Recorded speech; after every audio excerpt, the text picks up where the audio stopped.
महाप्रभु आशीर्वाद रे नुआ सरकार आसिला एवं नुआ सरकार नेतृत्व रे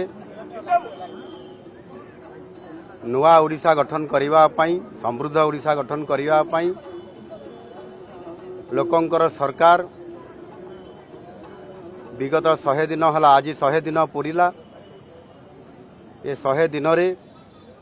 महाप्रभुंकर ये श्रीक्षेत्र रे बड़दाण्डर आमर शरदा बाली रे आज मध्य एक 100 दिनिया पालनर पर्व थिला आ सेही शुभ अवसर रे आज आमे महाप्रभु श्री जगन्नाथ को आज दर्शन कलु। प्रभु को आशीर्वाद रे प्रभु आमको 5 वर्ष पई ओडिशा शासनर दायित्व देइछंती एवं विगत 100 दिन रे प्रभु को आशीर्वाद रे अनेक कार्य संपादन हेइछि एवं लोकंकर आस्था भाजन हेइ पारिछु। लोक माने हमको आशीर्वाद करूछंती एवं लोक माने किभଳି भाबरे न्याय पाइबे ओडिशार केमिति विकास हबो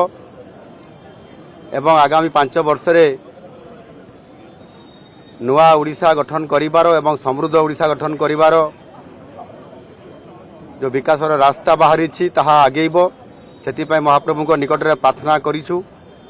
महाप्रभु निश्चित भाव में हमको आशीर्वाद करिसंती एवं आगामी दिन में ओडिशार विकास भारत वर्ष रे सर्वश्रेष्ठ हब आउ सेति पय प्रभु को निकट रे प्रार्थना जणैछु। प्रभु निश्चित भाव में हमको आशीर्वाद करिसंती एवं ओडिशा रे सुशासन हब ओडिशा रे विकास हब ओडिशा रे लोकन को न्याय मिलिबो ए कथा प्रभु को निकट रे मु प्रार्थना करिछि। प्रभु निश्चित भाव में आशीर्वाद देइछंती। सर 100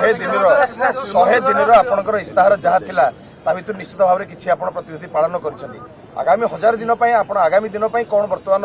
महिला सशक्तिकरण महिलार जो नियुक्ति तार देखंतु स्पष्ट भाव में निर्वाचन पूर्वरु आम दलर शीर्ष नेतृत्व से घोषणा पत्र रे पॉलिटिकल मैनिफेस्टो रे बा आमर संकल्प पत्र रे आमे ताकू लिपिबद्ध करी लोकंक पाखु जाइतु से स्पष्ट अच्छी ये 5 वर्षर ये मैनिफेस्टो रे समय अनुसार आवश्यकता अनुसार ओडिशार विकास क्षेत्र में समस्त योजना गुड़िक घोषणा हब एवं घोषणा मध्य हेई चली एणु व्यस्त होबार नहीं। प्रभु को आशीर्वाद रे ये समस्त काम यथा रीति अनुसार एवं विधानसभा रे एवं सरकार कैबिनेट रे सरकार नीति स्पष्ट भाव में समय अनुसार हेब सेथिपाई निश्चित भाव में सरकार सजाग अछंती एवं लोकंकर काम करिया पई सब बड़े सरकार रेडी अछंती। धन्यवाद।